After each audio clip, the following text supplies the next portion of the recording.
साथियों, स्वागत है आपका आपके अपने यूट्यूब चैनल उड़ान ई क्लासेज पर। साथियों, आज हम पढ़ेंगे मेवाड़ इतिहास में राणा चुंडा के बारे में। राणा चुंडा राणा लाखा और महारानी लाखनदे के घर में राणा चुंडा का जन्म हुआ 1395 ईस्वी में। ये पिता भक्त पुत्र थे। जब मारवाड़ के राठौड़ शासक रणमल अपनी बहन हंसा कंवर का विवाह चुंडा के साथ करने मेवाड़ पहुँचे तो राणा लाखा ने हंसी मजाक में रणमल से कहा कि आप निश्चित तौर पर ही कुंवर के लिए रिश्ता लेकर पहुँचे होंगे, मेरे लिए थोड़ी पहुँचे हैं, मैं तो अब वृद्ध हो चुका हूँ। ये बात राणा लाखा ने हंसी मजाक में राठौड़ शासक रणमल से कही। वहीं पर चुंडा बैठा हुआ था। चुंडा ने ये बात सुनी और वह दरबार से बाहर निकल गया। कुछ समय के बाद चुंडा ने इस बात पर विचार किया और रणमल से भेंट की और अपने पिता के लिए हंसा कंवर की शादी का आग्रह किया।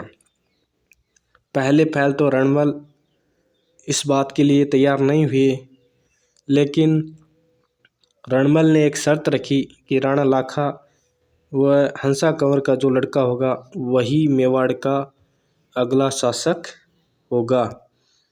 यदि होगा तो वह इस शादी के लिए तैयार है, अन्यथा नहीं।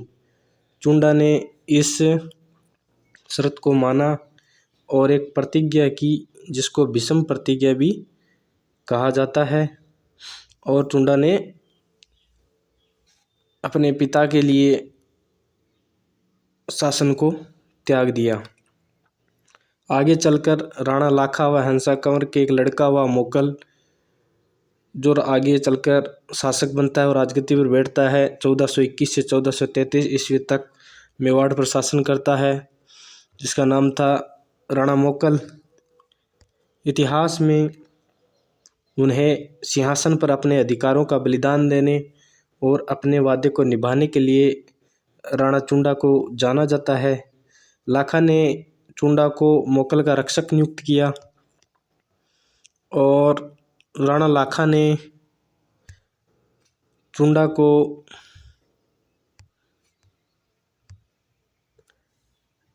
कुछ अधिकार भी दिए, जैसे मेवाड़ के 16 ठिकानों में से 4 ठिकाने चुंडा को दिए। उनमें से एक सलुम्बर भी था। आगे चलकर इसी सलुम्बर के रावत चुंडावत कहलाए और उन्हें ही मेवाड़ के राणा का राज्याभिषेक करने का अधिकार प्राप्त था। और जो मेवाड़ की सेना का जो सेनापति होता था वो भी चुंडावत बनते थे। हरावल का नेतृत्व भी यही करते थे। और जब राणा की अनुपस्थिति में समस्त जो राजकार कार्यभार भी चुंडा के वंशज चुंडावती संभालते थे। इसी के साथ आज का हमारा सेशन यहीं समाप्त होता है। मिलते हैं दोस्तों अगले सेशन में। तब तक के लिए जय हिंद दोस्तों। यदि चैनल पर पहली बार जुड़े हुए हैं तो प्लीज़ शेयर एंड सब्सक्राइब करें। जय हिंद दोस्तों।